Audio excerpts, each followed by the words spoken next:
Hello, everybody, and welcome to Triggered, second episode. Now, I have something to say to you folks. If you're watching this right now, I need your attention. Tell me if this sounds a little familiar to you, because I was in a position up until recently of being in isolation. I was listening to YouTube videos and having a lot of things to say, and I had no real way of saying it.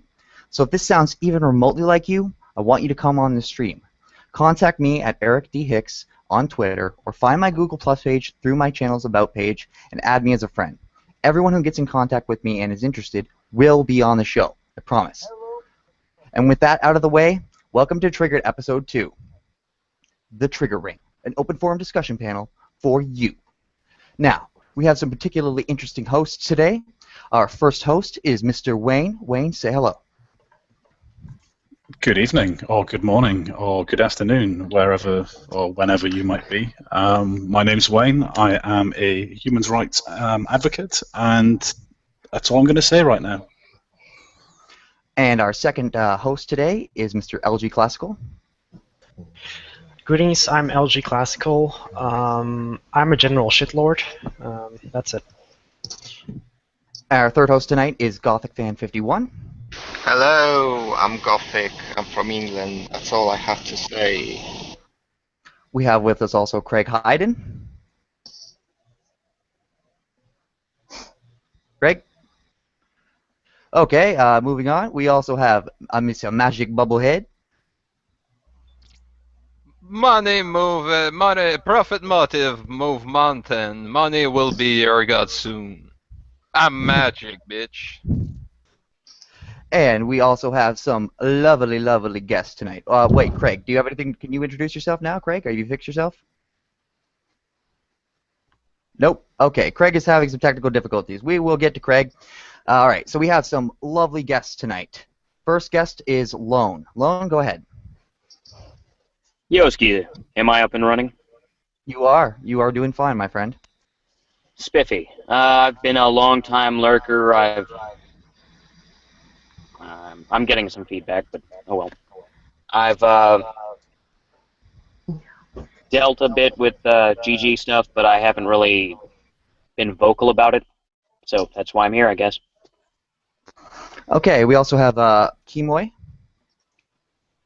Hey, I've been following Gamergate for a while now, so I'm interested in Gamergate as well as other men's issues, and on my Twitter account I like to translate interesting Japanese things I see, and that's it. We also have Mr. Steven.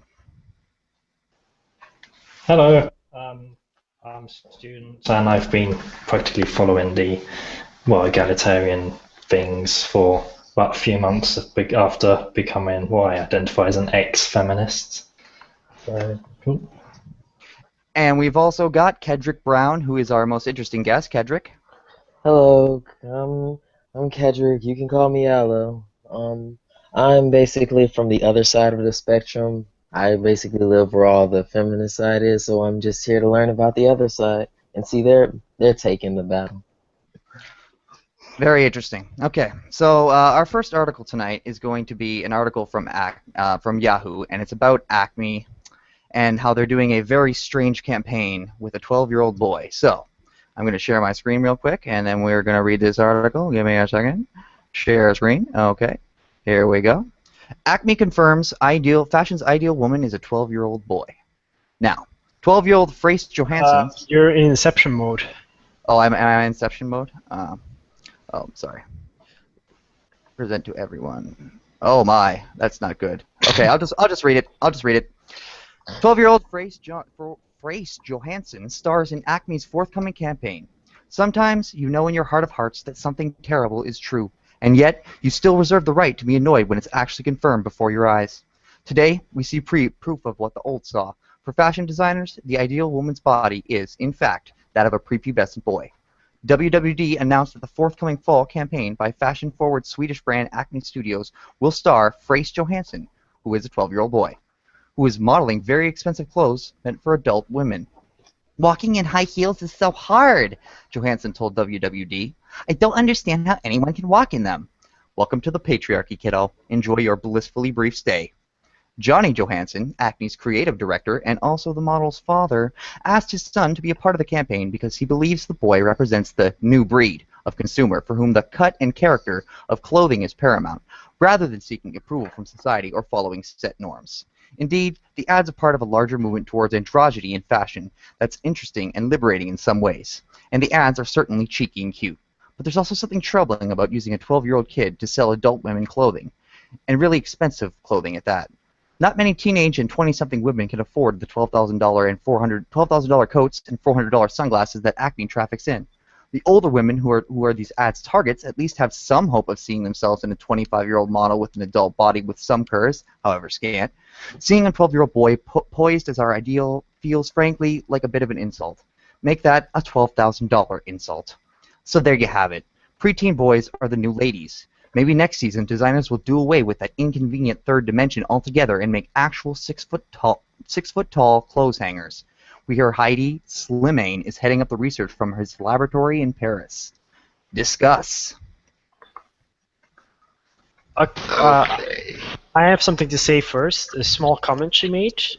She said to the boy, like when he was complaining about the heels, like "Welcome to the patriarchy." So apparently, the patriarchy is now the personal choice to wear heels. Okay. That's interesting. Sorry, that's it. Yeah, no, just useless. Anybody else? So was I the only one that was put in mind of the House MD episode Skin Deep when reading? For anyone who doesn't watch it or hasn't watched it, it's an episode where they're treating a 15-year-old girl who's a supermodel, and it turns out that she's got some rare condition that means she's actually a he. And ignoring the furore that came up about this, because apparently, you know, according to some site or other, it was deeply offensive and the condition can't possibly exist, blah, blah, blah. A lot of it was very accurate, talking about how we all begin as female and then become male, you know, depending on which gender you are assigned by nature when you're born. So yeah, there's some parallels there, which I find quite interesting. But the important thing for me is the very, very brief mention of the word androgyny, and I think there's definitely a shift towards a more androgynous look, and that maybe comes in from Asian influences. I don't know. That's something maybe someone else can discuss. Gothic, did you want to speak on this? Yeah, I think the reason that the campaign is there is to show that perfect women don't exist. So if there's a boy that can imitate what we see as a perfect woman, then obviously there's no such thing as a perfect woman. It's basically the unfair representation of bad women, etc., in the society. That's basically the feminist logic. At least that's what I get from this. Yeah. Steven, do you have anything to say? No? What about? I'm really interested to hear what Kedrick has to say about this. Honestly, I don't know what to say. It's very confusing to me. Yeah, this is you know. No, go ahead. I don't have anything. I'm lost.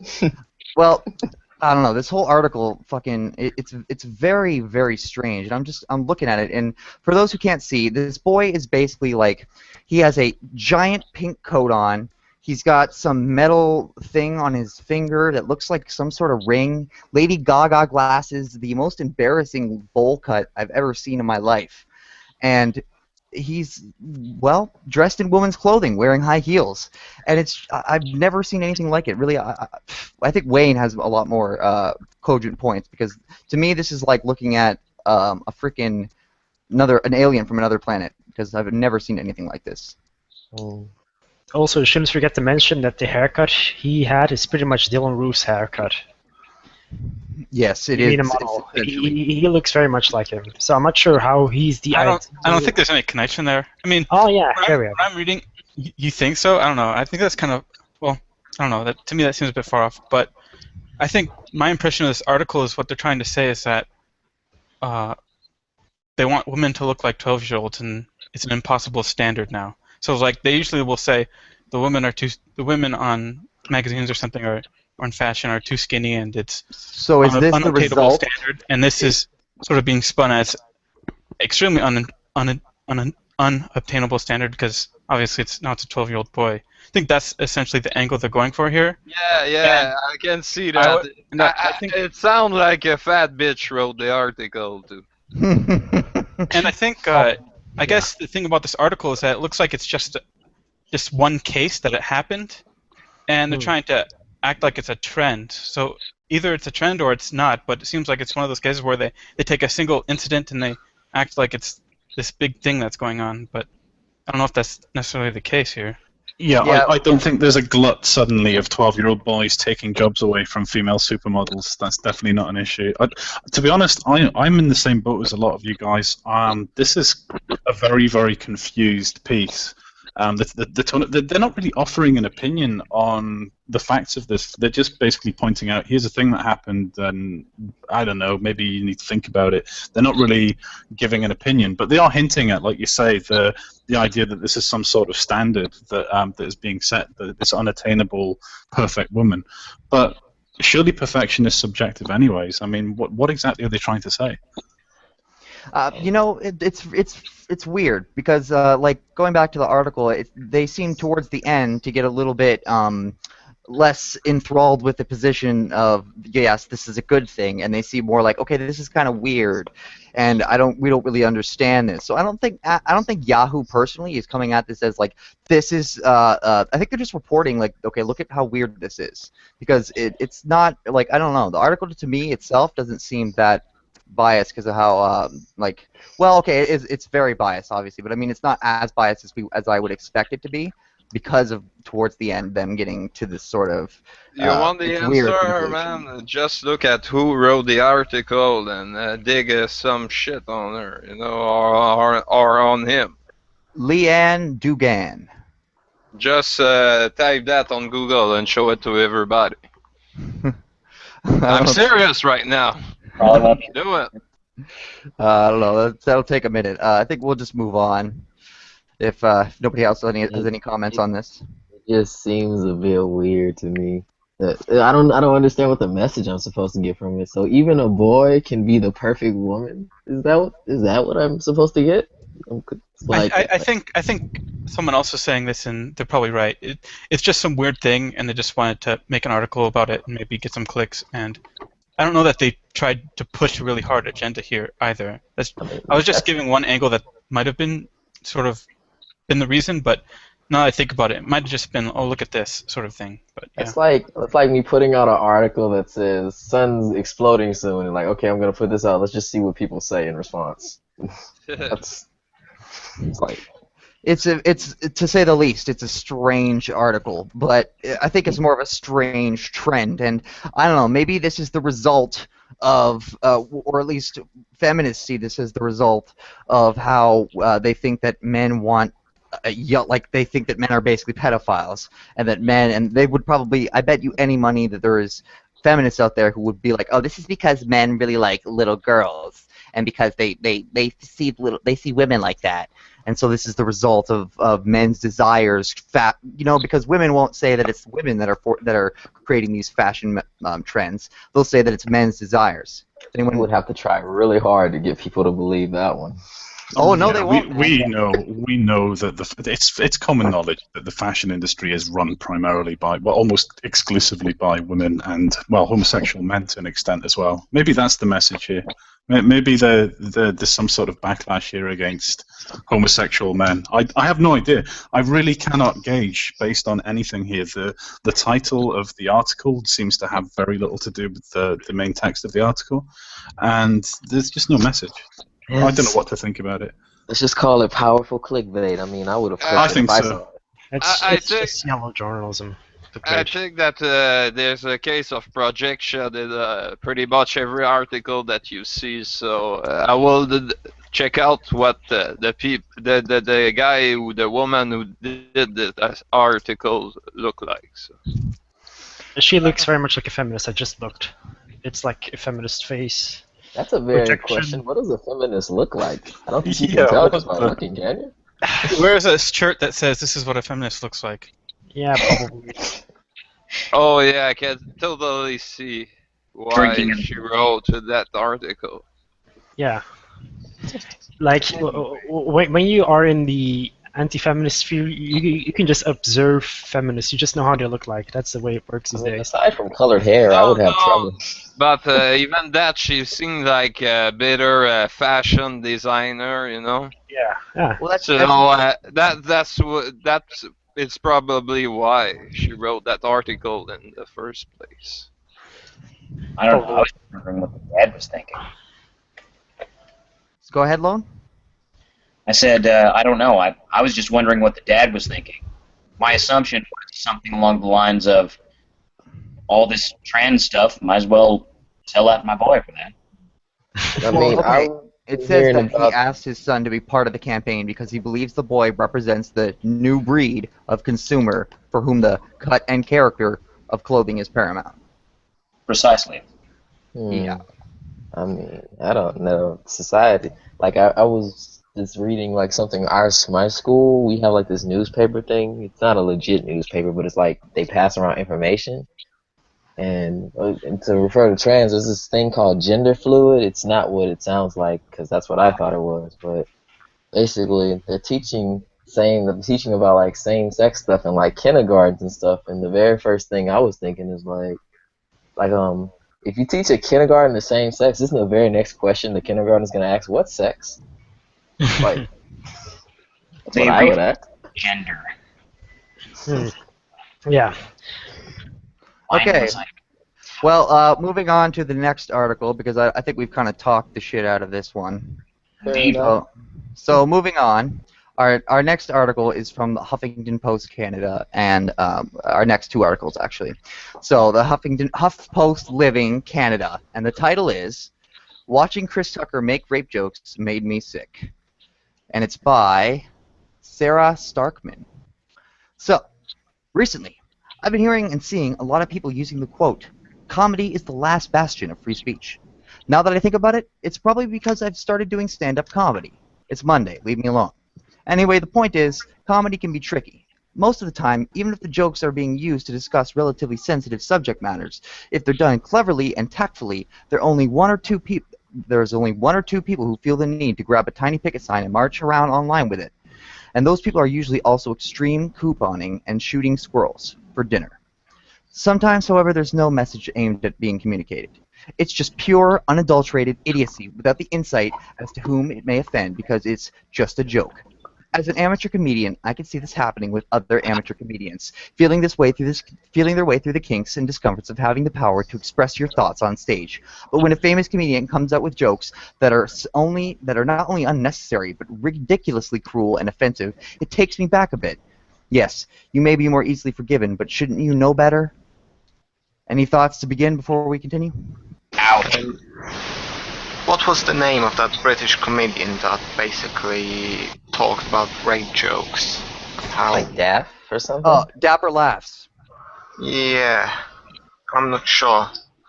It might have been Dapper. Well, Dapper Laughs was a guy who he made these stupid little videos.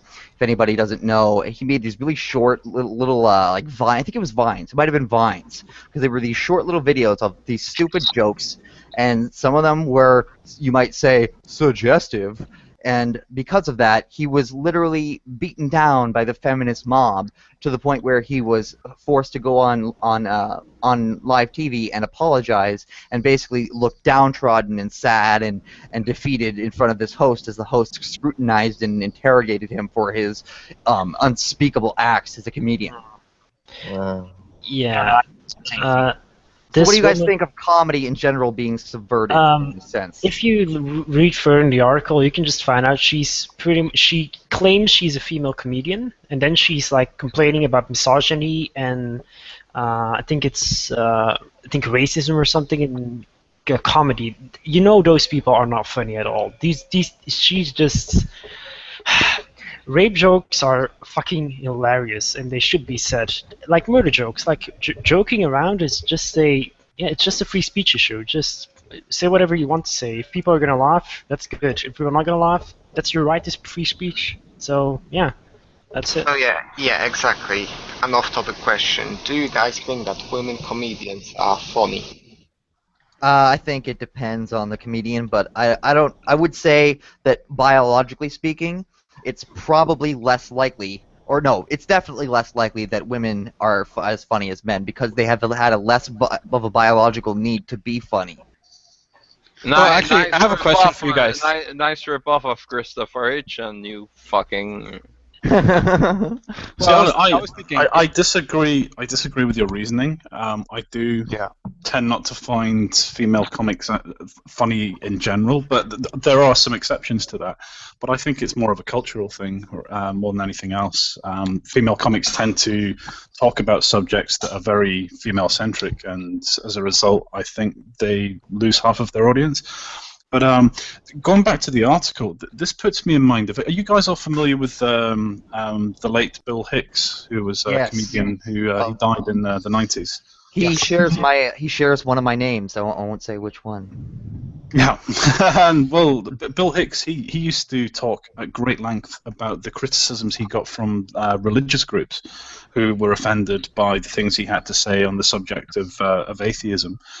And this is just exactly the issue is that. It's somebody who is offended that their particular ideology, the sensibilities of their ideology are being somehow shat upon by somebody's free speech. And this has been a common theme over the last few years. I keep seeing this idea of how I'm offended and that trumps your right to free speech. It doesn't. End of discussion. All right, let's continue on with this article. This weekend, my family and I watched Chris Tucker's new comedy special on Netflix. I was practically salivating with excitement when I saw it arrive among the list of Netflix newcomers. I love me some comedy specials, and man, do I love me some Chris Tucker. But within the first couple of minutes, I was literally dumbfounded as Chris thrashed throughout the stage like a gutless fish. He chose to open with his plight with marriage and being in a relationship. I could tell from the moment he started we were destined for trouble. Subtle resentment dripped off every word, and the cover-up was almost childlike, void of perspective and raw sentiment. However, it was one joke, one long-ass, ignorant, moronic joke, in particular, that washed over me like a wave of anesthetic. I felt numb to everything that was being communicated, completely shocked at the callousness of the writing, the audacity of the delivery, and confused as to why this needed to be expressed to the world and how anyone could see it as funny. Basically, Chris started out explaining his desire to scare women whom he engages in serious relationships with. Initially, there was potential. I know my dad used to relish in scaring the shit out of my sister and I when we were young. Thanks, Dad, for my continual fear of darkness and years of night terrors. But I get it. People like to play pranks. Chris, however, took it to a level so inconsumable, it made me squirm in my seat. He doesn't just like to scare his women, he likes to scare them with, essentially, rape. The joke was set off as if his woman was in the kitchen, because where else would she be, right? Right, Chris? When all of a sudden he's aggressively fucking her from behind, and she's scared shitless until she's realizing it's him. Of course, forgives him, lovingly cursing at him while continuing to be plowed by his seemingly monstrous cock, and enjoying it as if she somehow wouldn't have chopped it off with the knife she was using in the kitchen. He repeated this joke a couple of times with this woman in different settings. Creative, right? That's why he paid the big bucks. That's why he's paid the big bucks. Oh,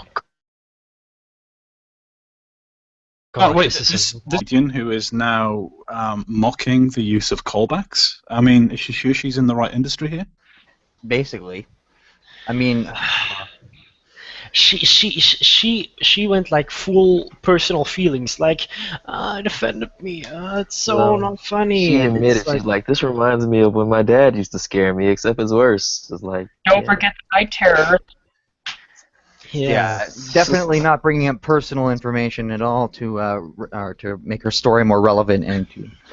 No, I mean, not at all. this is pretty much like the setting of like Huffington Post, especially like the female section. It's all like personal feelings are my experiences, blah blah blah blah blah. Well, LG.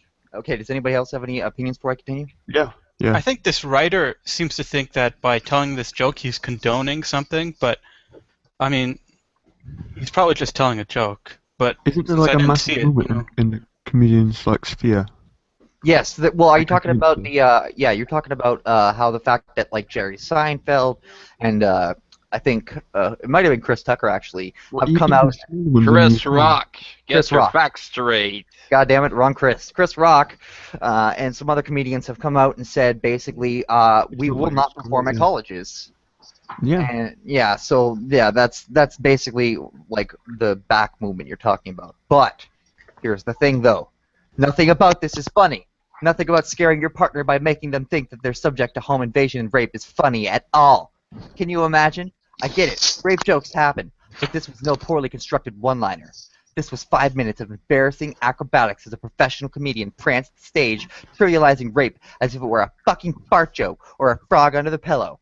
I'm pretty sure Chris never walked home late from a gig with the fear of being verbally or physically assaulted in the back or front of his mind, so why would he care?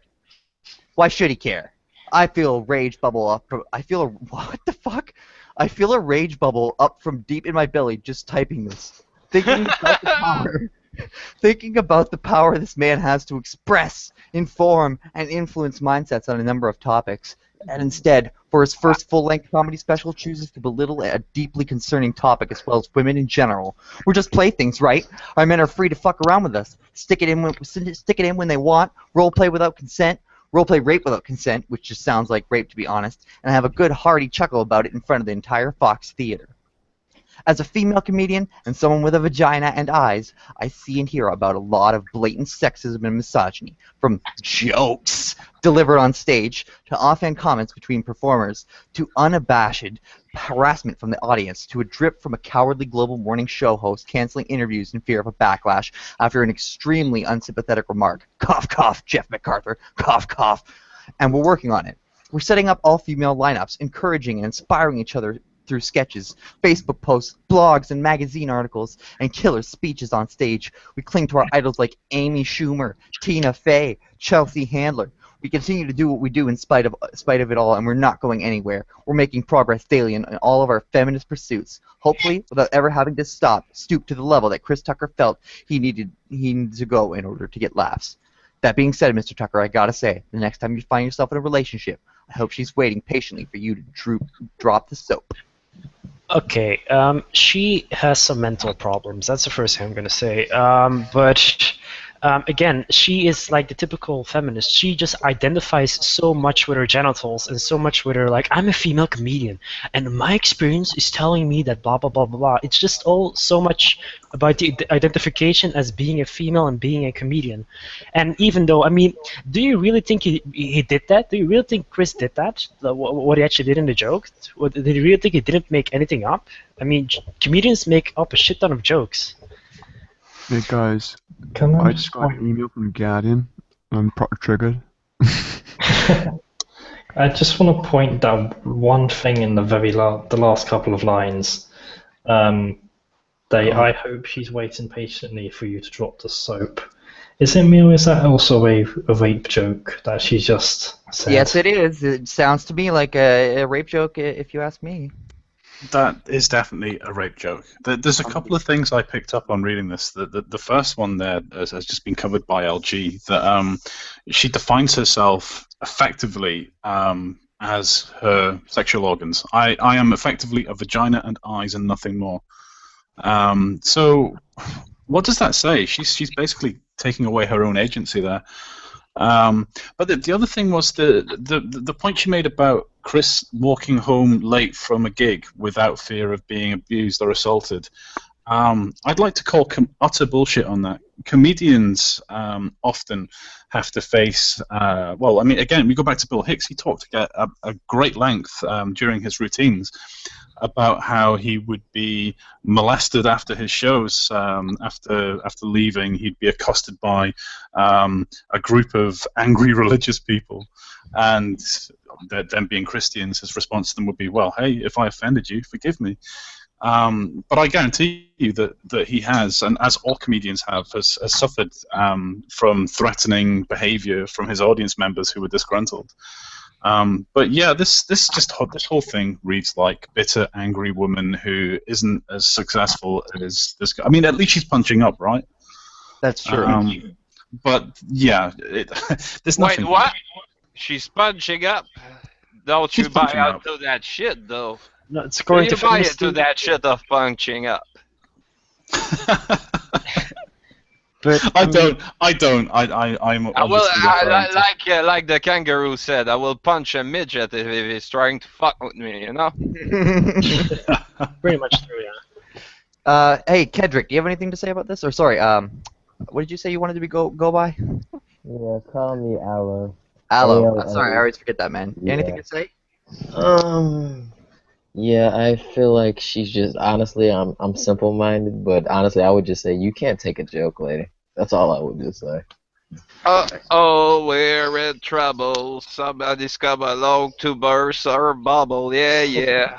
But no, Yeah. seriously. I mean, she must not have a lot of sex in her life, you know, because any normal relationship is more. I mean, I will be considered a rapist by today's standards because I don't like bed talks, and most women don't like bed talks either. So yeah. She kind of has some flaw in her logic. I'm not saying anything about people with fetishes, but I know a girl who likes that sort of thing, and the whole point is she doesn't consent to it. That destroys the illusion of it. Yeah, Well, yeah, it's have that like thing. it's basic want and needs of relationship. You know, who's gonna consent in every step of the way anyway? See, it's a shame. It's a shame we don't have a woman on the show actually today to address this. But I think it's fair to say that there's definitely a tie-in for female sexuality between being turned on and being scared. There's an old trope, if you like, or an old meme around the subject of rather than watching a romantic movie with your partner, you should watch a horror movie because that way you're more likely to get a result. You know, she's more likely to put her arms around you, for example. I've What been my told girlfriend and I about used that to too. Yeah, it's. Oh my God. If you can't take a joke, if you get out of the. No, I can't think of a good enough one, but you get Well, my I mean, point. it's like Get out of Well, the arena. it's not that unusual that you'll hear a joke that you don't necessarily like, or you don't like the content of the joke, but you just sort of accept it, and it doesn't become. I don't know. You don't start calling them a racist or misogynist because of the joke or whatever. But We as the patriarchy gonna force rape jokes on you. Ha ha ha. Do any I guess? wonder. I wonder what this woman would have to say if she went to see Frankie Boyle. Oh. Or Bob Saget. I'd say GG. Yeah. No, it's this thing that's Frank political is true. correctness and an inability to understand the nature of jokes in themselves. They're Why? not meant to be serious. I got a serious question though. Why are we taking on the crazy people article? You know? Who give a shit about that? Let's make that shit funnier. What's next? Okay, let's move on. So, this is pretty interesting. We have a chart here, actually. Can you guys see my screen? You should be able to see my screen now, right? Okay. Yeah, we can. So, Yeah, I see. University of Tennessee tells staff and students to stop using he and she and switch to z, zir, and zir also instead. Gay rights official at Knoxville campus wrote new language instructions. Tells students and staff to use unusual gender-neutral pronouns like Z. Donna Brackett said the new regime would make campus inclusive. University clarified that guidelines are not compulsory after critics called them absurd. The University of Tennessee has told staff and students to stop calling each other he, she, him, and her, and to start referring to one another with terms like Z, Zir, and Zir. That's Z-I-R and X-Y-R instead. The Knoxville branch of the public university, which has 27,400 students, sent a memo round to its members filled with unusual new parts of speech to avoid referring to anybody's gender. According to a gay rights official at the university, the new language regime will make the university welcome and inclusive and stop people feeling marginalized. So let's read our gender pronoun chart. Subject. Actually, would somebody else like to read this? I'd read it I if you want. don't think we need to read it because you can just see it on the picture. Yeah. It's clear. I've only got a Yeah. question now. Yeah, go ahead. That's such an ableist shitlord thing to say. You know we might have some blind viewers, right? Yeah. If I use they, them, and their, is someone going to call me racist because they got to take it the wrong way? I don't see how Probably. they or them is offensive at all. I mean, I No, thought I but didn't still even know not they take it that way, like and then they're I running a thought racist they more than for trying to once. dislike me a different way. Yeah, but the thing is, the problem with this is it isn't being exclusive for people who actually want to follow the dictionary definitions of words. It's actually being Yeah, exclusive to yeah. those people. You have to accept the dogma. You just have to accept the entire new dictionary, pretty much, they made up. And I mean, it's insane. I mean, who can even pronounce this? They So is literally say in the article, the new language regime. Yeah. regime. That in no way sounds Nazi-like. See, like the a thing fucking is that they're making it more complicated, so that they make it more complicated so that it's impossible to follow the guidelines. That you just like, even if you're well-intentioned, you're going to break some rule, and then they can, I guess, ostracize you for that.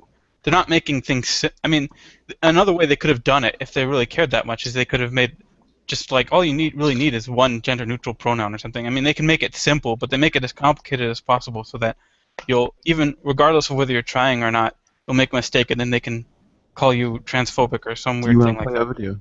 You can use it against them though. Do When you you want say to the play the wrong video? pronoun and then they say back to you, you can be like, "You just called me the wrong pronoun."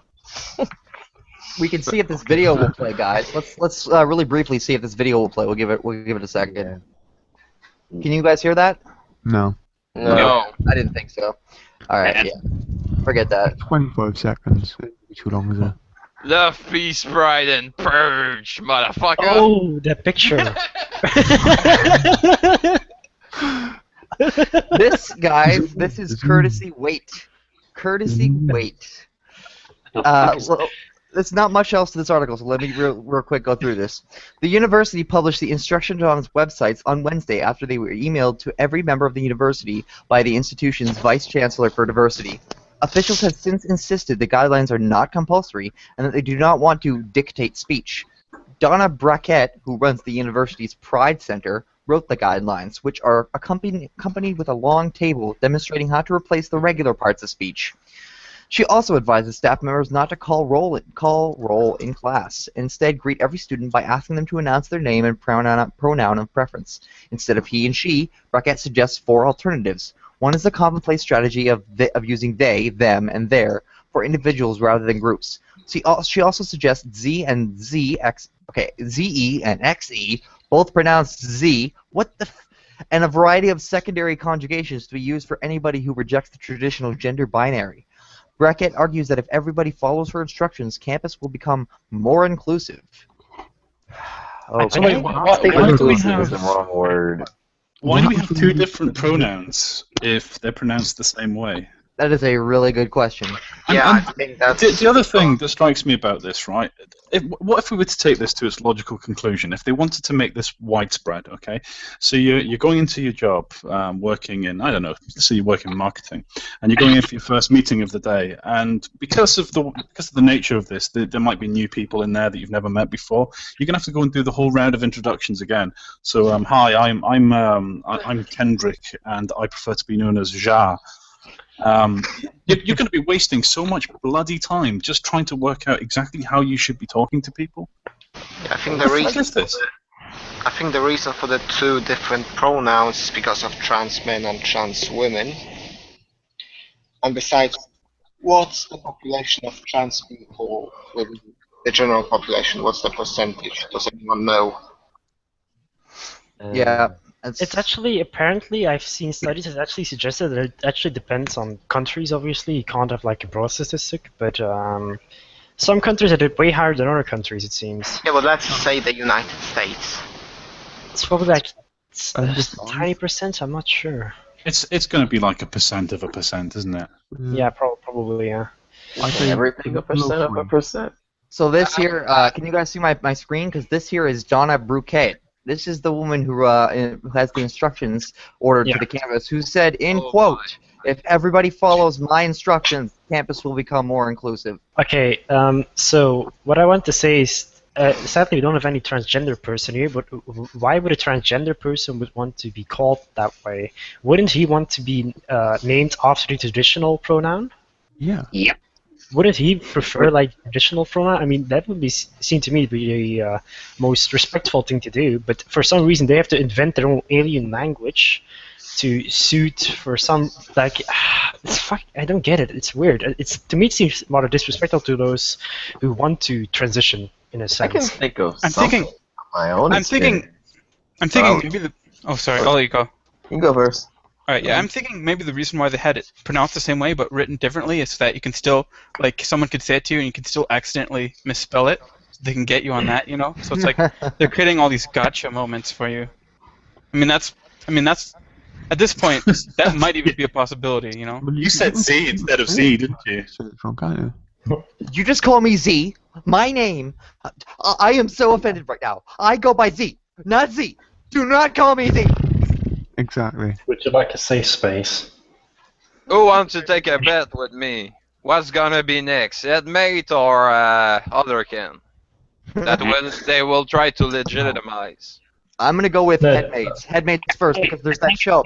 Files. I think they're next. Do you know what's pissing me off about all of this is that you've got this tiny minority of people who are saying, hey, you know what, you have to conform to our standards and accept us for who we are. Isn't that a kind of two-sided discussion? It Shouldn't would that be. go both ways?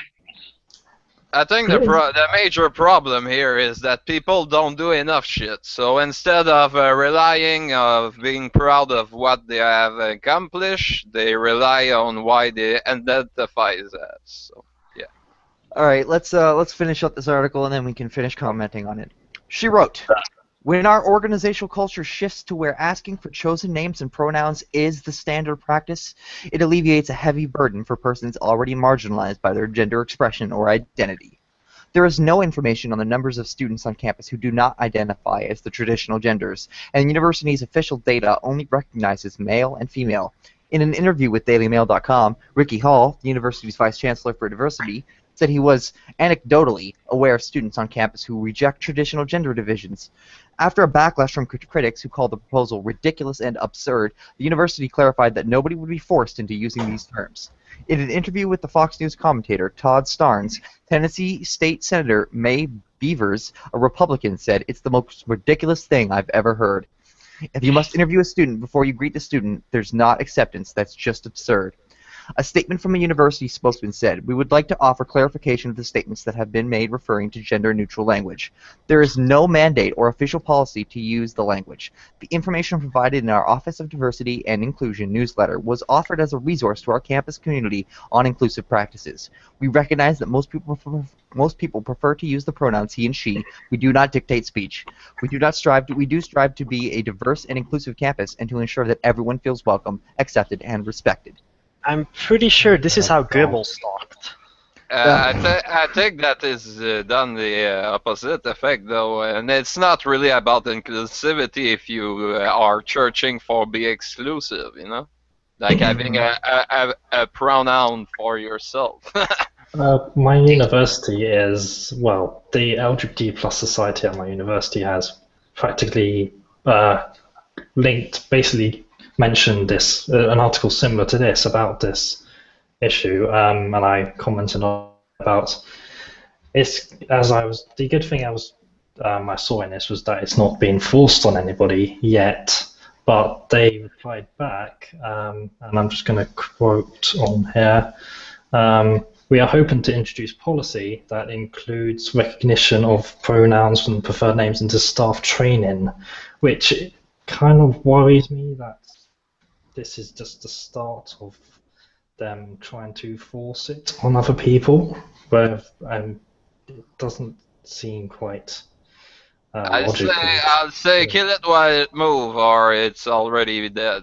I mean, you should counter that shit with your own. You know, to me, it being an unapologetic asshole, and you know, even saying nigger when you're white to a black guy, just for the hell of it, you know, just so people won't care about labels anymore. That's the opposite that I would go for, you know. Well, I mean, a black guy can call a white guy absolutely anything he wants, and it's not insulting. Yeah, and the white guy don't take offense. The offense is only taken by the one who take offense, basically. Yeah, and I would like to, if I can, I would like to add the fact that they're actually not being inclusive to the people who want to be labeled traditionally. That's true. Yeah, but that's horseshit. I don't want to be my exclusive special snowflake. That's bullshit, you know? I know, no, just saying, it's just... You know, my political party is being an asshole. That's my political party. A clean one, at least. You know, at least I'm honest. That's true, that's true. I think this is more motivated by maybe people of Tumblr becoming of university age than actual, like, professors or anything like that, or staff or anything like that, but, Yeah, that's probably true. Kimo, yeah, I will suggest to you that you Google gender unicorn and their mission statement, and after that you could argue with me. They just want to teach to people that gender is like it's not even linked to biology. It's just a social construct in its entirety, which is not true. But it's based on the idea of tabula rasa, the idea of blank slate. That genetic. Yeah, sorry, can I interrupt? No, you're good. Go ahead. Go ahead.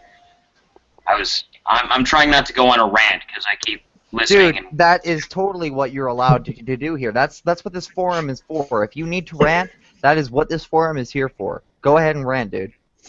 Well, the first thing that comes to mind is, so far, everything that's been shown is just... It reminds me of, what's the name? A Modest Proposal. You know, why don't we eat Irish baby? Extravagant and over the top that anyone that is even remotely sane sees this and goes, what the fuck is going on? Right? Am I alone on this one? No, I don't think so. You have my support. I think that they have bought too much into the Jizwood saying, if you took them young enough, you can do pretty much what you want with them. Yeah, but the thing is, they have to do this, so because if transgenderism is actually a biological or a mental illness, that this would actually indicate that gender is biologically linked, which would be detrimental to these feminists. So they have to pretend that even that transgenderism isn't just also you're actually transitioning to your to the other social construct, not to the other gender. Right, Kendrick, did you have something to say about this? I was gonna say this reminded me like of something from my education still like in high school. There was one homosexual student in my class, and like we had this thing where the teachers would always call you Mr. or Mrs. He didn't like that, so we had to call for when we did those things. We had to call him Sir, and it's like he was special. He gets to be called Sir by everyone else, and he wouldn't have it any other way. And we had to adhere to that. It just reminds me of that. That's pretty interesting. It shows a bit of a sense of entitlement, doesn't it? Yeah, pretty much. Exactly, but the key is communication. You know, you can hook up with a Hicks woman that will say Negro a lot, but that's just how she's speaking. You know, maybe she doesn't mean anything racist behind it, but towards the miscommunication of it all. You know what I mean? I could say, like, I'm from the South and I'm African American. I could say from my personal experience, it depends on how they do it. The reason, like we can't get over it is because, like, I can tell you I have white people who say nigger and they don't mean anything. But I also have some racist white people I know who do mean something, so I can't really tell the difference unless I know the person. Yeah, but you know what I mean? It's the motivation behind the words, you know? Like this article sounds very authoritarian. It sounds like you should do this or you're a bad person. But that's because it is, because it's framing the debate in one way. It's saying that these words are used for inclusivity, and this means that everyone who opposes these words are not for inclusivity, which is again a framing of the debate, which is what feminists always do. Yeah, that's true enough. Sorry. Well, all it takes to end the system is for the wrong person to abuse it. So. That's a really good point, Kedrick. You can't get rid of assholes, so everyone sort of has to have an amount of toughness to, I mean, not break down when someone does something mean. And I think this, in the case of like actual transgender people, they probably go through a lot of, they have to deal with a lot of like assholes. So they're probably they probably don't really even care as much. This is more like a certain type of person who wants special treatment. You know, Kimo, I'm glad you said that, because on that note, we're moving on to another article which happens to be about a transgender person. So, this article is called Hillsborough High School Students Stage Walkout in Dispute Over a Transgender Student. So, hold on, let me share my screen. Here we go. Okay, so, kmov.com. More than 150 students walked out of Hillsborough High School over a dispute about the use of a girls' locker room by a transgender student. The walkout lasted for about 2 hours, roughly 30 to 40 people showing support for senior Leela Perry, who wants to use the girls' locker room during gym class. Perry was born a male, but said she identified as a female since age 13. There's a lot of ignorance. They are claiming they're uncomfortable. I don't believe for a second that they are. I think this is pure and simple bigotry, said Perry. A short distance away, a counter-protest was being held by people claiming they have relatives at the high school. Boys need to have their own locker rooms. Oh, sorry. Boys need to have their own locker rooms. Girls need to have their own locker rooms. If somebody has mixed feelings where they are, they need to have their own also, said protester Jeff Childs. Perry told News 4 school officials have been accommodating, understanding, and complying with Title IX. The school offered her a private gender-neutral restroom, which she turned down. I wasn't hurting anyone, and I didn't want to feel segregated out. I didn't want to be in the gender-neutral bathroom. I am a girl. I shouldn't be pushed off to another bathroom, said Perry. Some parents have asked if it is an act by Perry to get into the girls' bathroom. A veteran gender therapist says that's not a ruse. It's not really important for many people to know and parents to know that a person does not choose this. They really don't. They know it very early on and are in a great deal of pain, said Patrice Byrne. Out of concern for her own safety, Perry dropped out of gym class. She plans to continue to use the girls' restroom. So, thoughts, discussion. Okay. No, I'll let someone else go first. I need to form my thoughts. I mean, I don't. Does her opinion outweigh the opinion of all the other girls who don't want her there? Just wondering. Yeah. Well, basically, this. She is 13. Oh no, she's identified as a female since she's 13. Sorry, she is. So he's identified as a female then. Yes. Yeah, you shitty gold. Yeah. So he identifies as a female. I can't.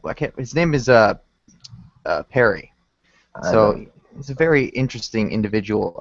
There was a video, but does anybody have any actual thoughts on this? Yeah, Title IX I've heard of is like the it prevents sex discrimination in universities, I think, but I know it's been abused to the absolute maximum to be sexist towards men who have different opinions. But so she or he or whatever you want to call it, or Z, whatever. Z was very entitled, to be honest, because they gave her the special. Wait! You mean they gave Zer? Yeah, it's hard. I would give up on this pronoun game and just refer to him or her as he or she, as you feel fit. To be honest. Yeah. Yeah. Okay. So they gave him. Hey is good. They gave him, or they. Okay. Oh God, sorry. They gave them. So they gave them a special toilet, and them refused it. And then them was like, no, I really want to be in the girls' bathroom. And then everyone started protesting, which is their right. And my opinion is pretty much the opinion that you go to the bathroom which your genitals are. So you think that Z should be allowed to use the girls' washroom? No, because them is transgender. Oh, sorry. The opposite of that. You think that? Okay. Yeah. Boys, or to the boys, or to the special locker room made for them. I am a little conflicted, and maybe this is my SJW roots. But like I don't know. I don't necessarily see a problem with it if they're actually trans and they're actually female. But the thing that makes me question it is they have identified since they were 13, and I don't know. What I end up conflicting with is I don't know if this means that since they were 13. They decided once they were officially like entering puberty, oh, I'm a girl now, or instead that they were always a girl and they just sort of and I could believe this, but they were always a girl and they like at that age decided that they were gonna be a girl. I mean, I got the question though. How the fuck that become the article to begin with? Like that's the epiphysis of investigating journalism. It's political poop partying, you know? Yep. Yeah. How long is Pretty this much. person identified? since Since 13. That's the important question. Well, the first thing when we were discussing this article when we first saw it, the first thing that came to our minds was the South Park episode wherein Cartman decides that he's transgender. But that is you've hit upon exactly the most important part of this. How There's long? not enough information here. It not? says since 13. How old But is the person now? We don't know. we don't. With this, it doesn't say. It doesn't say He looks to be, or she, whatever, looks to be about 16, 17. 17, maybe 18. Yeah. Well, it I seems think- like since, I guess, 150 students walked out, that sort of does give it, I guess, some significance, but it I seems don't think like it does. I mean, you're talking about high school students who are getting a chance to cut class, so I think that number's a little bit overblown, especially if you watch the video But and they're even all so, how basically often does sitting that around. happen? And You don't get with my our phones. point though. You don't get my point though. Who the fuck will go out of their way to cover that particular particular story? You know.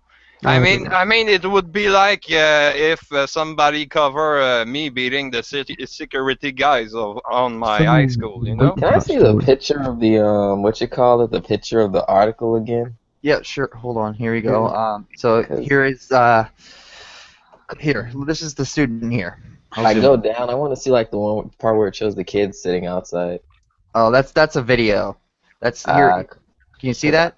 So, because you see I'm that like, there's so is it the girl saying it's okay, she can stay with us? Or No, I the think it's teachers actually just saying they can't, or the students themselves complaining, because that's important to me. the students are complaining the video is only 2 minutes, so it wouldn't be that hard to watch at all.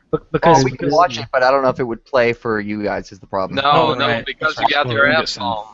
yeah, but it's just a non-story to be honest for me, but.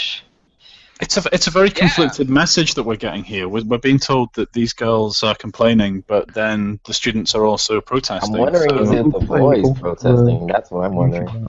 Yeah, I'm just very confused. This is a confusing article yet again. Yeah, but my point is that the more and more those articles come out, the more and more scrutiny is based upon random people. You know, it's kind of scary in a sense.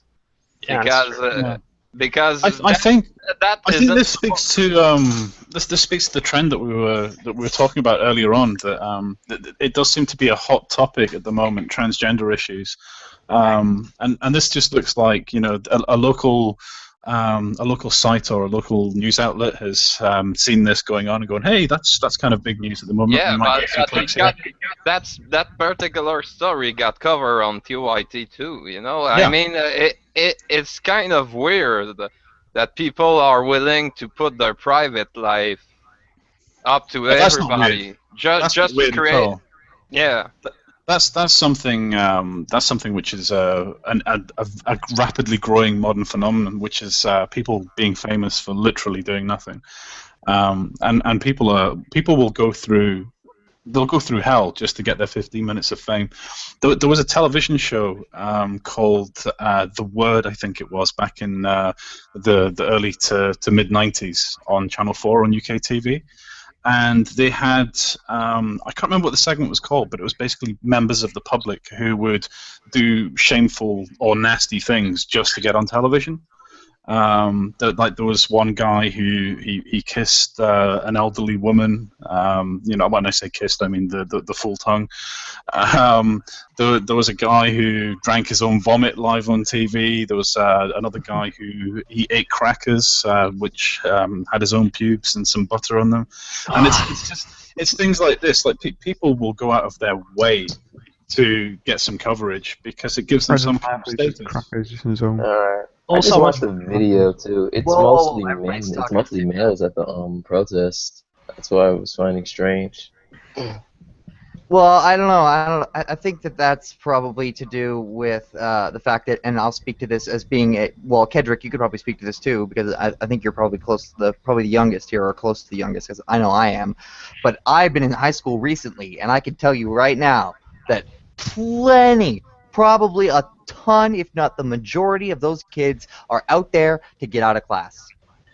Well, yeah, there was a walkout in our school about teachers not getting paid enough, and I literally didn't care. But I was like, I don't have to take a test today.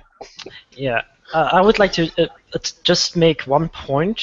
She was talking about that that the students were uncomfortable, but that was a lie because they're bigots. That's, again, framing the debate. Everyone who disagrees with me has to be a bigot. Everyone who's uncomfortable with me has to be a bigot. That's just it's just such a... I hate it when people do that. I mean, that's what I'm confused. Like, I'll ask you guys, what do you think? If let's say there's girls in the girls' bathroom and they feel uncomfortable with someone who still has, like, boy gender parts changing with them, what do we do for them? Do we say, suck it up, deal with it? No, I would understand people being uncomfortable with that. So, yeah, I mean, being uncomfortable isn't being a bigot. Well, yeah, I mean, I said, go ahead. Yeah, I mean, like this person Perry's the actual transgender person. The reason why they would want to change locker rooms, I guess, or bathrooms, was it? Locker rooms, is because they're uncomfortable, right? And then I don't know. It's sort of like they could just as easily say, "Oh, well, you're not uncomfortable either." I mean, she's just sort of speculating on why. I mean, I can see why they'd be uncomfortable, and it doesn't necessarily mean that they hate or anything. But I don't know. It's a very tricky issue because I don't know why they just don't accept like their special. I mean, they kind of accept like their special pronoun. Why not their special bathroom too? You know. I don't know. I know in my high school you showered in the locker room, so I can see why girls wouldn't want to shower with someone who's not biologically a girl. I could understand that. That's weird. I think the thing is here, what you've got to remember here is that we've got to assume that this is genuinely someone who is transgender. That's something that's hinted at in the article there. That the whole idea of this person's just pretending to be a girl so they can look at other girls. That narrative. I don't even know where that's coming from. I find that highly unlikely. I will tell you. As somebody who is very cis and very hetero and very very normal, I wouldn't even consider that would be the reason. Yeah, I will tell you where that's coming from. It's the formation of a conservative talk point by liberals in order to make their point. Well, yeah, it's another way of framing this debate as and tarnishing any detractors as being some kind of some kind of deviant who thinks that way.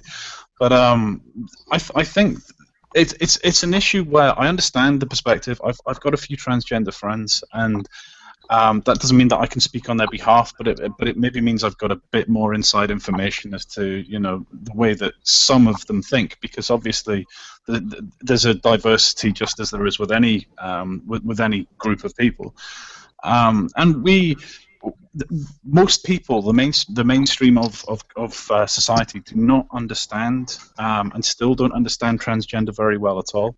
And you're talking about people who, certainly at this age, probably don't really understand themselves very well either. Yeah. So there's so much confusion involved in this discussion here, and framing it politically in this way. How is this helping anybody? In what way is this benefiting either the individual or society as a whole? So, I don't know. yeah. That's why I bring it. Why this is a story in the first place. You know, you used to investigate your stories. Now you just like trying to find a BuzzFeed article or something. Yeah, Trying to you're translate. looking for a narrative, aren't you? Yeah, it's all about creating a narrative, Exactly. and then putting it out there, and not really caring about the effects of that. Okay, so are we gonna move on then? Okay. I'd quite like to hear a bit more from our guests. So can we maybe move past articles and get to know them a bit better? That's a great idea. You know what? Yeah, Let's fuck devote article. let's devote a little bit to our guests giving their opinions. So, does anybody have like? Hopefully, it doesn't turn into a giant gangbang when I say this, but does anybody have of our guests particularly an opinion to share? I guess I'll shut up for now. About this article or about it? What? About No, anything, man. but I talk a lot, so I will let the floor to others. Yeah, Kedrick, absolutely anything, or the articles, or any of the articles we've discussed, anything we've discussed. Does anybody have any opinions they would like to express? Well, in terms of the transgender thing, I don't know much about it, so I can't say, but I know, like, there are people who go around trying to convince other people that they're transgender. They came to my college and tried to do it to me, and I saw them do it to other people. Like, they literally try to paint your reality as it's different than what it is. Like, they're like, did you used to pick flowers when you were little? And I'm like, yeah. And they're like, you don't know, you may have a feminine side. You need to look into that.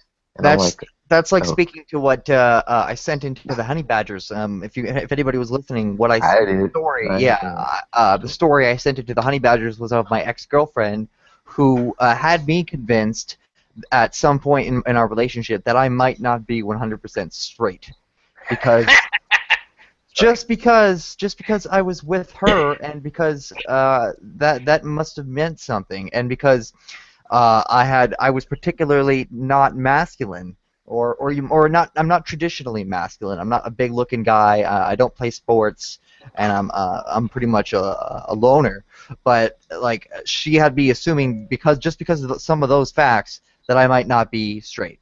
So Dennis, was that like a sincere "Are you gay?" or is it sort of like a "You're gay" sort of thing? You mean from her? Context here. Yeah, I mean, did she sincerely believe this, or was she just trying to say? I think she didn't sincerely believe it. I think she just wanted me to take on a special. Well, maybe she had convinced herself, but I still don't think she actually believed it. But she believed it to such a degree that she like had convinced herself it was true, and she was telling other people it was true. So. I think both of these scenarios that they're examples of people projecting. One of the things about identity politics that you'll notice is that they're not just trying to create an identity for themselves so that they can stand out. A lot of the times they'll try and push that identity onto other people because they're looking for people like themselves. In some cases, it literally is a case of this is how I view myself, and I want to view you like that too. And there's a certain kind of narrow-mindedness to that, but there's also an element that is in all of us where we want to find people who are similar to ourselves because we want to have that shared experience and to form communities. So I think a great deal of that is just simple projection and nothing more. Whether there's something intentionally harmful or not, I don't think there is. Well, like I can see that's like where the issue comes though. Like I'm not saying that all transgender people are like this, but the fact is some people are legitimately brainwashed to think they are that way. And that's where like the argument comes from. Is this person really or was they tricked? Because it's been proven that it's possible to trick someone to think they are that. Oh yeah, it's like that one that woman. It might have been two. I think it was two lesbian mothers who had convinced their daughter or sorry their son that they were now a woman. That they had decided at like 12 or 13. Oh, now I'm a woman. I think that kid was like 5 or something when they decided they're like wanted to put on like girl clothes and they're like, oh, he must be a girl because he likes putting on women's clothes and. Or is that the same-sex couple? Yeah, that's where I took an issue with the whole coming out thing, you know, because it's establishing that you have accomplished something by only being who you are. Exactly. Yeah. Yeah. Also, I think it has a lot I think what Wayne said is true, but I think it's also true. I mean about the projection, because I think some parents who do that are literally projecting their things they want in their child. They're just projecting it on their child. I think that's rather irresponsible as a parent to do. Do Steven or Lone have anything to say? Lone, go ahead. Blah, blah, blah. I said, don't most parents do that anyway, just to varying degrees? Yeah. Sure, It's a but parent's job but to I make do the think it's kid like different them when in you some way. try to like have their gender changed and stuff like Yeah, that. pretty That's sure a there is level a too line, yeah. extreme. yeah, that's another level. I mean, the usual parents, they are bitter and angry because they didn't become like, I don't know, like a football player, for example, and they didn't make it, so they will project on on their child. You are gonna be like the best football player ever.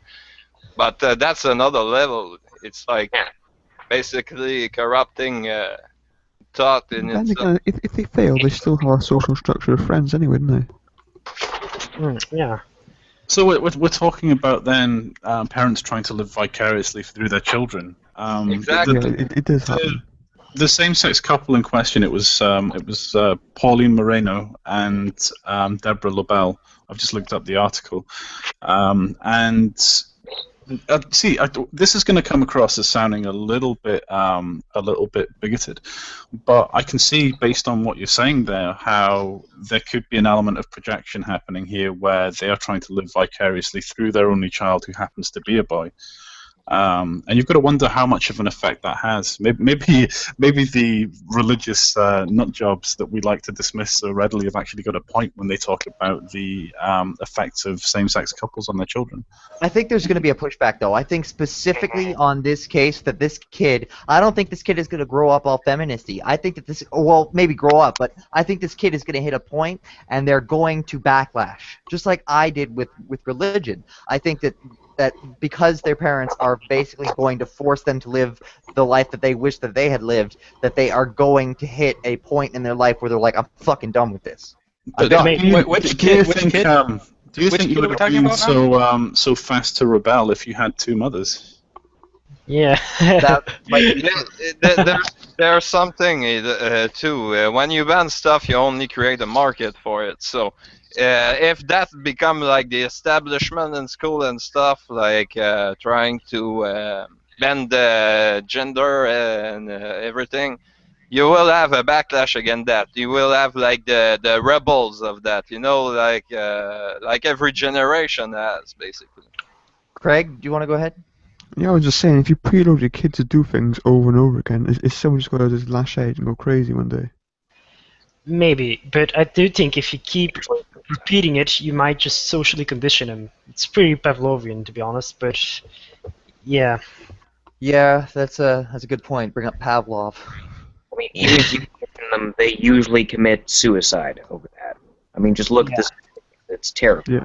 I really, and this may be just the hope in me, but I really think this kid is going to have a backlash, and I really hope this kid has that backlash, and I know there's going to be a community there waiting to take in this kid as soon as they backlash. Which kid are we talking about? We're not talking about one of the articles we read. We're talking about this particular case where these two lesbian women were trying to raise their son as a woman, and that because of the way they treated him and because what they basically interjected into his mind, he decided at a point after so much coaxing that he was going to identify as a woman and live his life as a girl from now on. And So I how say, how come they couldn't get a daughter anyway? Yeah, the key word is he didn't decide; it's he agreed. When you read it. yeah. How do we know it was? How do we know that they did that, or is that speculation, or? No. This is we know this. This happened. Freely admitted by everyone involved. Yes, they literally tout it as a good thing. See, But I'm not too good on morals. I will say I don't really give a shit about that guy or that guy that will have a backlash or something. But I'm more concerned about people getting offended by little and more little every day. You know, like Twitter is harassment. You know. Well, for example, there are going to be people who, if they listen to this conversation, they'll be offended just by the subject matter, just by the fact that we are bothering to discuss it. How dare we, you know? I mean, The thing that worries me about this particular story is that if this is a case of them pushing their politics onto their child, when does that backlash occur? Is it going to happen before or after the transition has already started, or worst case scenario, after he's already fully transitioned into a female? Like how bad would your life be if you were the kid whose lesbian mummies forced him to be something he wasn't, to the point where you no longer have genitals, and you decide later on in life that wasn't the right call for you? This kid doesn't have any agency. He doesn't have the right to choose for himself. He's a minor. Craig, go ahead. He's definitely going to explode in his teenage years, isn't he? Yeah. That's an understatement. 13, he's going mad.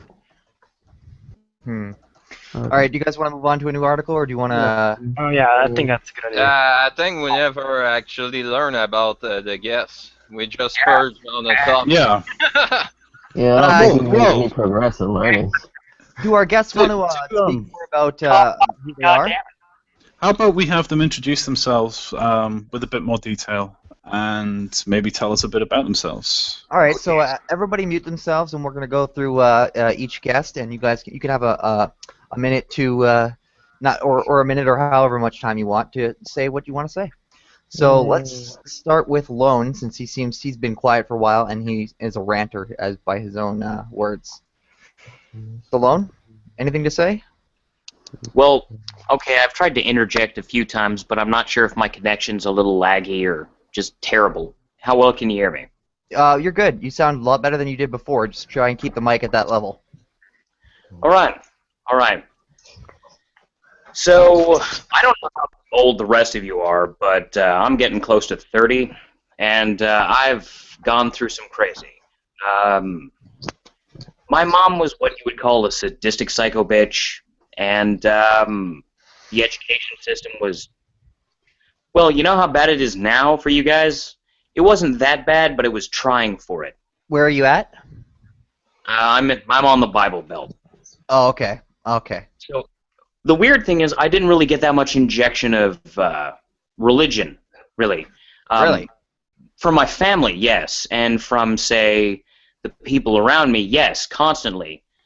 From the educators, they usually just didn't know what the hell they were talking about. Like when I was in high school, my science teacher told me to my face that he didn't believe in evolution. Not even fucking kidding you. Right. But I've gone through the ringer. I've seen, you know, the way the mental health care system works, the way Child Protective Services work here in America, and like all sorts of different things. And you know, I've done some crazy and personally I think awesome things. And I've always wondered, why in the nine hells? Why doesn't anyone see the good in things? Well, there's so much fucking awesome shit going on consistently. And yet, for some reason, everyone wants to just bicker about stupid crap, and no one sees the good, and everyone makes things worse. That's an interesting point, because that's kind of what we're doing. Well, we're analyzing, well, correction, you guys are currently analyzing, you know, several things. That there's nothing wrong with criticism, with digging into things. That shows interest, that shows drive. I mean, that's something that's stomped out in most places, so why not exhibit it, right? Right. But I grew up watching this shit, and just I thought I was a complete and total idiot, because I didn't understand why the hell this was all going on. It takes 5 seconds. Most people call it common sense, but no one around me ever seemed to have it.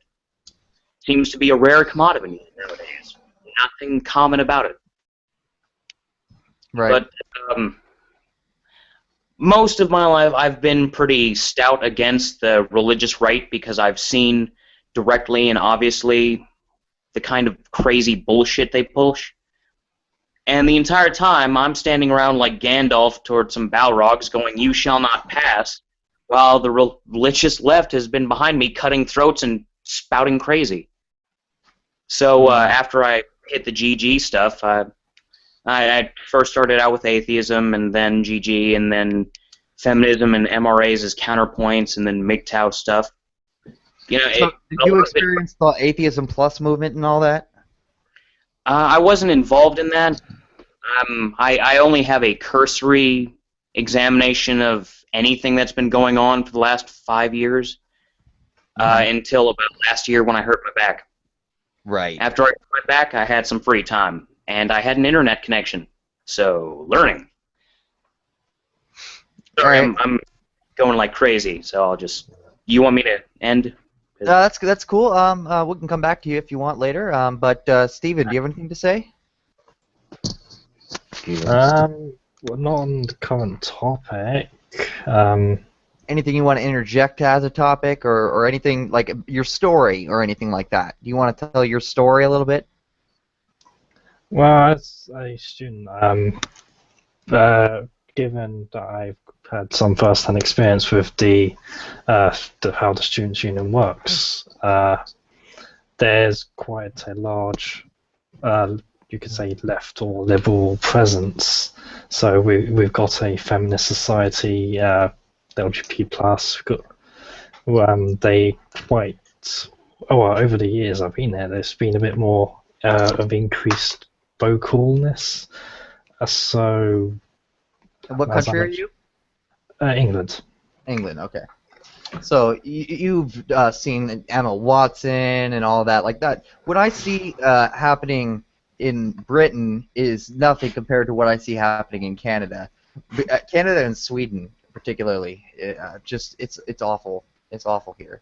I've heard some bad things, particularly the Gregory Allen Elliott case in Canada. Mm-hmm. Well, there's there's a lot of there's one particular case, and Magic Bubblehead will know what I'm talking about here. There is a feminist massacre that occurred in Canada that the feminists use here all the time, or at least I hear it a lot from Canadian feminists. But I'm interrupting you.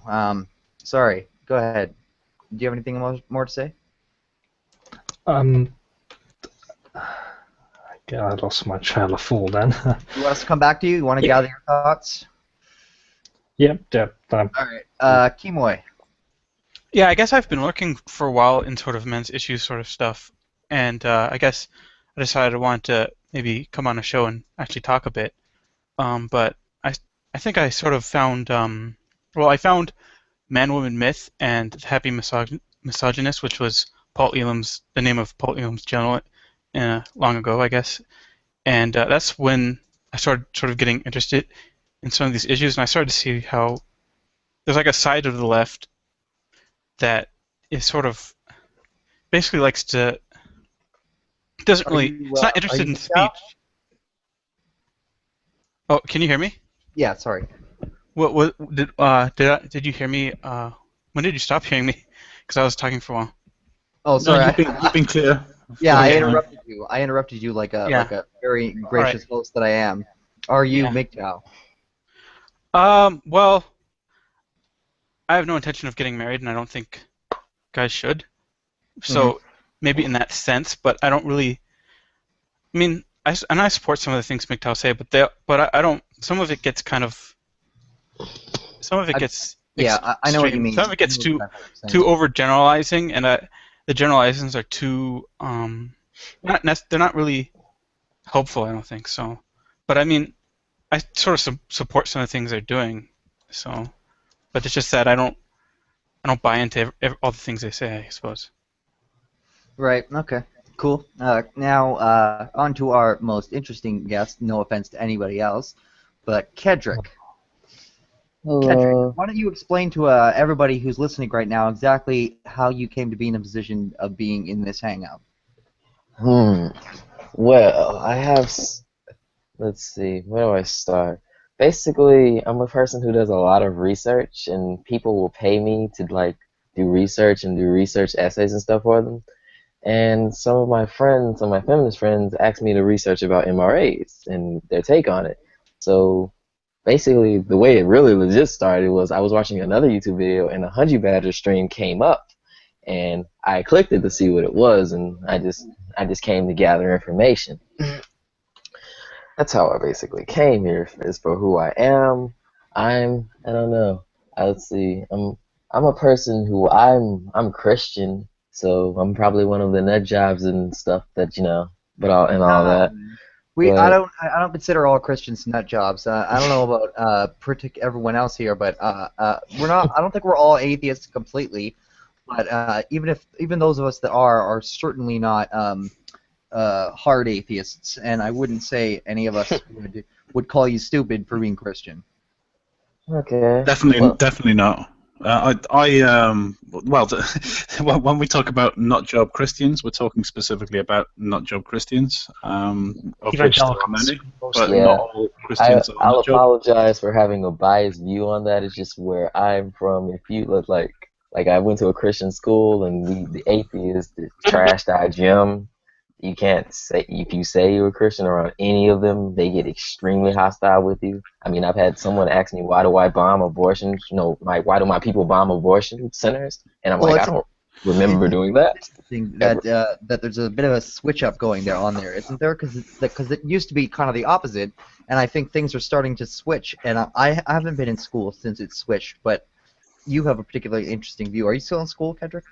Yeah, I'm in college as of now. Okay, cool. Well, so I think you're on the same level as us then. Okay, so. Well, who was it that was doing that? Who who are these atheists? Yeah. Well, I mean, like, what setting was this? Oh, it's in my school. Basically, we have my table. We have one of everybody, and and their social groups. And the moment I identified as a Christian, they're like, "Oh no, we can't allow you here." So yeah, that's when they kind of started being hostile towards me. I probably would have better pretending that I was just atheist, so like they wouldn't. But I didn't think of that at the time. Maybe this is me being no true Scotsman, but I would call those people just assholes. I mean, they're obviously atheists too, but they're just assholes. I wouldn't say it's because they're atheists that they discluded you. I say it's because they're assholes that they discluded you.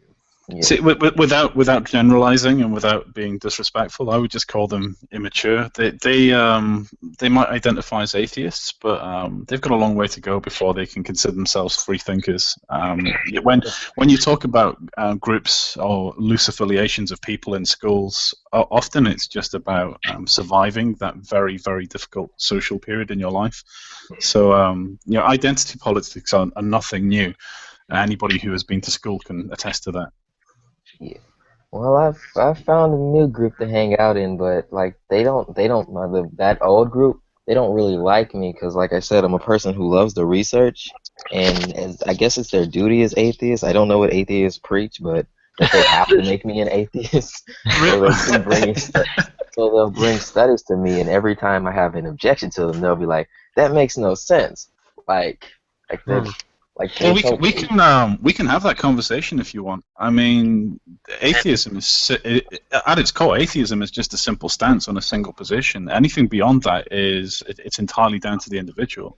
So there isn't like an atheist agenda, but individual people have their own agenda. They have their own interpretation of things. So I would say that I am an agnostic atheist, which is to say I don't know for certain that there are no gods, but I haven't yet encountered one that I believe in. I haven't yet had one presented to me that I think is believable.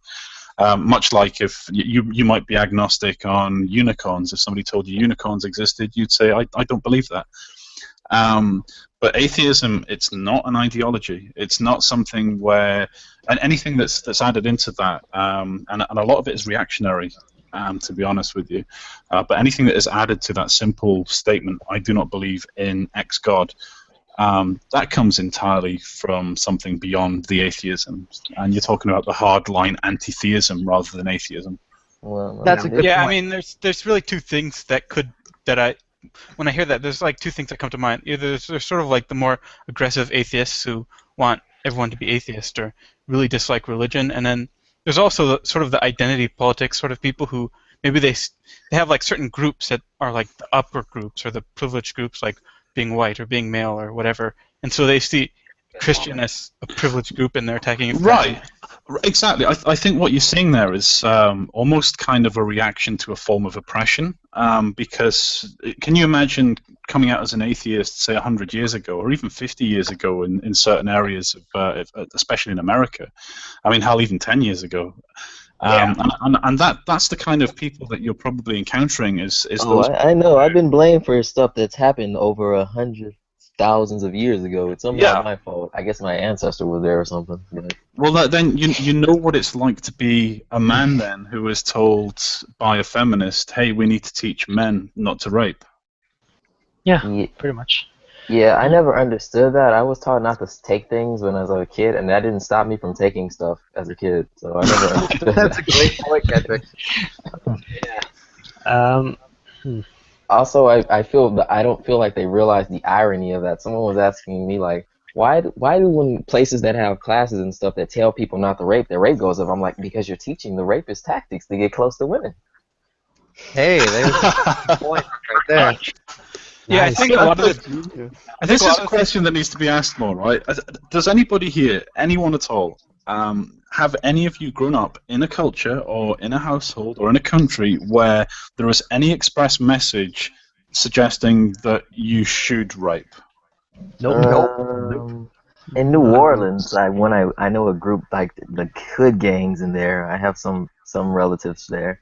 They have a sort of teaching like that, so I can't say Okay. nowhere. But I wouldn't count the gang as normal people. They're far from normal. So it's a degenerate idea. Yeah, they're like at the bottom of society. See, to me, that's what makes a mockery of that whole concept of teach men not to rape. I think the So there you majority go. of men, even rapists, know that it's wrong to rape. That doesn't stop them from doing it. Just like you say, taking stuff, you're told not to, but you go and do it The anyway. message they say like rape is never an option. I wonder who thought it was an option. Like who Yeah, suggested why that at the don't we board say? meeting? Why don't we That's the say? question, isn't it? Why don't we teach people not to murder? Yeah. It's constructing a narrative of shame in order to move the onus away from yourself and onto somebody else. Yeah, the weapon of shame is too strong, isn't it? I can't speak from I can't say I know because I can't see the future, but I feel like not teaching women how to avoid rape and instead teaching men not to is going to have a negative result on the number of rapes. Yeah, what they're doing, in reality, what they're doing is something that would increase chances. Like when they attack, like the nail polish. I mean, I don't even know really if that's how practical that is, but any sort of prevention that you could have done, they sort of attack any advocacy of that. And I mean, you can talk about whether a preventative measure actually works or not. That's a discussion, but to attack it like it's rape apology, makes no sense. And they're not really making legitimate effort to stop rape. They're just, it seems like their goal actually more is just to be shaming men. That's the only real goal there. Yeah, it is. What's saying carry a gun or knife? I will have to interject something here. It's not really about teaching men not to rape, but it's really teaching to be fearful of men. Yeah. Yes. Well, that analogy That's basically it. It's like puritanical reversal. You know, it's like instead of being be a nuclear family or something, and gay are evil and stuff. It's the opposite. It's like the more diverse you are, the more inclusive you will be, and the more included you will be. And when you are like this bastion of society, like the typical man-woman couple, you have to be fearful of the other in your couple, you know. And you also just know that feminists would really take this to their advantage. If for example this would become part of the official curriculum, they would not stop at just rape. They would just be complaining about catcalling. They would be calling that men can be sexual predators. All these things. They will just use this to make the male children. Yeah, those things. They'll just go on and keep demonizing both men and women. I mean, whilst ignoring that the other side also shares these issues. Yes. I don't get why there's two sides to this. Yeah, there shouldn't be. I don't know. Some of the things like I hear them say seems just kind of stupid to me. Like as a woman, I shouldn't have to hold my car keys in case someone's gonna attack me. If someone comes at you with a gun, what is your car keys gonna do? I don't think that would And even work. and also it Brand new car. yeah, and it also It's like, reeks of hey, take my entitlement. car, don't shoot me. It also reeks of entitlement because they're saying, as a woman, I should not be able to get a criminal to do something against me, which is something we as men can't accept. It's just so much entitlement they have. I mean, we as men don't feel safe in some areas in the street at night. It's not only women that have that. And rightly so, because as a man, you're more likely to be the victim of a random assault in public. This is true. Yeah, I've been That's a mugged and they let the statistical girl I fact. was with go. They literally said, "Don't, you can go." See, I- I'd be perfectly fine with a narrative that said, as people, we shouldn't have to fear for our safety. Because I kind of brought that up in a little bit of a debate on Facebook about the women-only carriages on public transport as a way to reduce sexual harassment towards women. But I was bringing up the point that physical assault against men was also a massive problem, and that segregating men and women it kind of defeats any point to. I mean, it kind of demonizes women, whilst at the same time makes men some sort of just criminals in general. This is another brilliant example of entitlement. Yeah, is it a first class carriage? Sorry, say that again, Is it Craig. a first class carriage? I'm not sure. I've seen a few discussions on this, but I've not seen them mention whether it's going to be specifically a first class carriage or some kind where of I'm going special with carriage. But it probably would be. Yeah. Oh, yeah. Anyway, you guys Yeah. want to read one more article before we close up tonight's show? Yeah, go on. All right, I have an interesting one choose here. That the most interesting article you have. I will come to the show. well, this one's kind of long, so let's go with here. Let's see here. Let's go with Let's just talk about the iced tea thing. Okay. Does anyone know about the iced tea thing? Do I need to explain it? Actor, the person Ice-T. I got briefed. Okay, so I'll explain it real quick. So, for anyone who doesn't know, Ice-T is an actor and rapper who has been on Law and Order SVU, and they had the Law and Order SVU episode about Gamergate, and he recently said in a podcast basically that what he does as an actor on the show doesn't reflect on him as a person, and that for Gamergate, they should never trust the press, basically. And that he basically gave his support for Gamergate. So, does anybody have anything to say about that? When he says the press, does he include his own show he's acting on, or he's just talking about them? No, what he said about the show, he said that basically the people who write the show exaggerate everything, and that they're going to exaggerate everything, and you can't stop them. And that so they're going to take stuff like there was a murder in Brooklyn today, and they're going to add a backstory.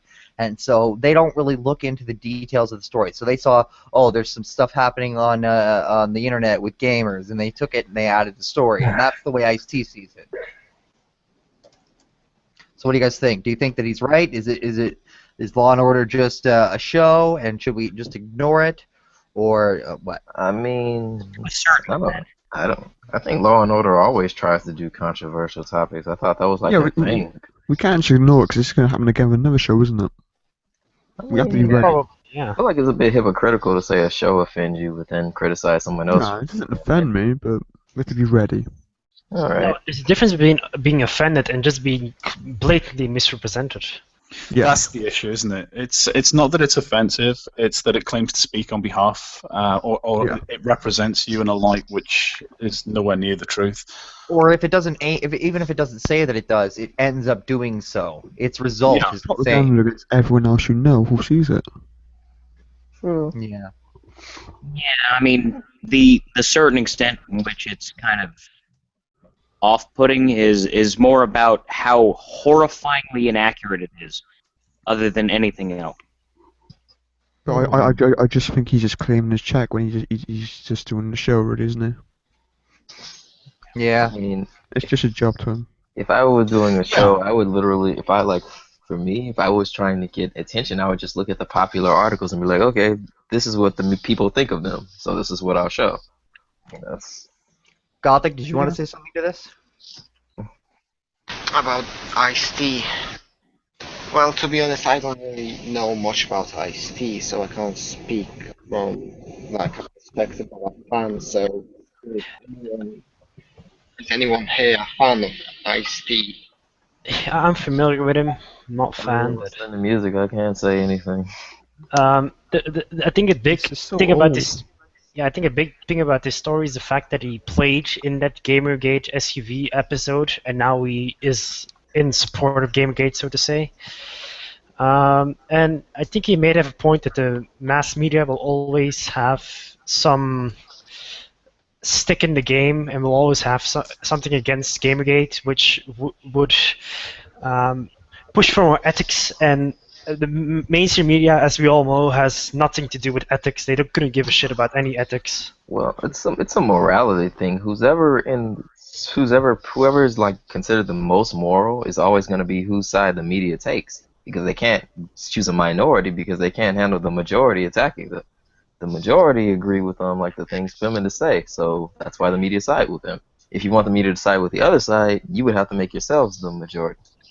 I'm not even necessarily sure about that. I'm not sure that like, for example, the whole I don't know if they have them that they are appealing to the majority. I think they're appealing to an outspoken minority instead. And the Yeah, sort of it's people purely who would voices. the sort of people who wouldn't agree with what they're saying are the sort of people who will just shrug and go somewhere else. But the people that they're appealing to, if they were to say something else that offended those people, they'd get a bunch of they'd sort of get a bunch of harassment from those people. So I don't think it's a matter of the majority being people who are sort of like the social justice mindset. I think it's more of just the social justice mindset being very outspoken. So I don't even know that it's necessarily outspoken. I don't think minorities or majorities are really what we should be looking at here. Progressivism is becoming the mainstream political view. And that's what they're speaking to. They're not speaking necessarily to a group of people. They're speaking to the popular politics of the times, and they're also trying to get as much interest in their articles as they can, trying to generate as much money as they can for themselves. It's at the end of the day, they're trying to make a living off it, or trying to make larger money off it. I will say that it is the icy greatest role since the Leprechaun in the Hood, you know. Yeah, that's a great fucking movie. I mean, it's a terrible movie, but it's a great, terrible movie. Exactly. He's good at that. I always thought Gamergate was against the media, so it seems weird that you would think they would be on your side. I mean, you don't support your enemy. It's not that that Gamergate is necessarily against the media. They're against the corrupt elements of the media. So, as an example, there are a lot of writers in games journalism that I personally have a lot of respect for. But when I see those same writers doing things that I personally find to be a breach of ethical practices, or from my perspective are immoral, that's when I start to get a little bit outraged. Yeah. I always thought morals and media didn't mix. That's just what I was taught in my class. Like, I took a business class in high school, and that was one of the messages they taught us. Actually, But if you say that if you're saying that in the sense that the media has no ethics, that means that basically the media can just lie and do whatever. And to an extent, they're just doing whatever makes the most money. I mean, I don't know if that's really a good way to look at it, but to an extent, that is somewhat of the reality. A lot of these people are just trying to make money, and there is no incentive for them to be, I guess, honest or ethical. Well, there's always been codes of conduct for journalistic standards. In the UK and Ireland, there's a thing called I think it's the NUJ Code of Conduct, and that's been around since like the 1930s or something. And that very expressly outlines. I can go and Google it if you like. It outlines the behaviours that journalists should follow when they're presenting information, including the fact that they should differentiate between fact and opinion, and that they should make corrections when they print inaccuracies that might be harmful. And that's the kind of thing those specific things, we're seeing those particular violations time and time again. I could tell you what someone once told me. Like because there was an incident going on with my school, and they interviewed me. And after they interviewed me, I found out they lied. So I talked to the news about. I said, "You what you did has gotten me in a lot of trouble. You lied." Because do you want to hear the full story, or you want to just cut to the chase? No, go ahead. But by all means, give us the full story. Go ahead, yeah. Okay, so basically what they were going on is there was this, in my high school, there was this kid going around selling guns to other students. I don't know why, but the news was they eventually caught the kid, and the news interviewed people. They interviewed me, and I said I don't want to give you an interview, and they're like, can you call your mom for me? I was like, sure. I called my mom, and I gave the news reporter my phone, and my mom told the news reporter, no, don't interview him, but that's not what she told me. She hung the phone up and said, your mom says she wants you to get the interview. So I was like, okay. So basically, I told her that I don't know where they got the guns. I don't know anything about it. They could have stolen it. And then the news report was like, this boy spoke out about how afraid he was and how he witnessed them steal the guns. It was like, and they cut out every part of me saying I had no idea what was going on. And later, when I talked to the lady, she said news cannot hurt you. A piece of paper cannot hurt you. Words cannot do anything to you. She says the reactions that's going on at your school has nothing to do with them. That is individuals making individual choices. And I think that's a great place to stop the show right there. So everybody, thank you for tuning in to Triggered Episode 2, even though there's probably nobody listening. But if you're listening in the Before future... you go, do you want to There will be. all your stuff, your Twitter handles in the chat? Yeah, okay, does everyone want to really quick shill themselves before we'll go? I'll go down the list. I'll list your name, and then you can show yourself or your Twitter or whatever you want. So, Wayne?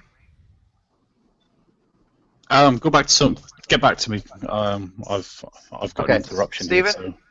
I don't see an easy way to do that right now, so probably get back to me in a minute. Okay, Lone? Honestly, I don't want to be shilled out at all. Okay. I like being able to have anonymity and search without having to deal with crazy jackasses bitching at my ass. Okay, Know what I mean? no problem. Magic, I don't know if you're going to want to say anything. Magic? Wait, what? Yeah, I didn't think so. I don't think you need to show yourself. You're more popular than we are. So. Yeah. Oh, yeah? Aren't you? Anyway, fuck yeah. Magic is way more popular in the TIT chat than we are. LG, do you want to show yourself? What do you mean with chill yourself? No? So that's a no?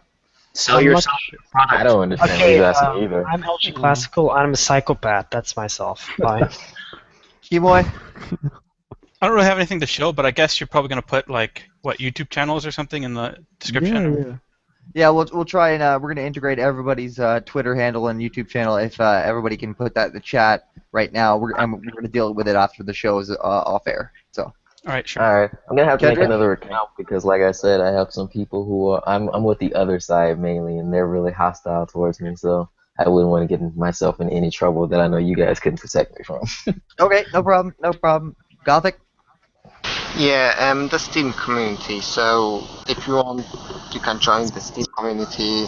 I posted the link in the yeah, I think you're gonna post the link in the description. I posted it in the chat, so feel free to join if you want a game, whatever. His audio is a lot better now. Okay, so who's next?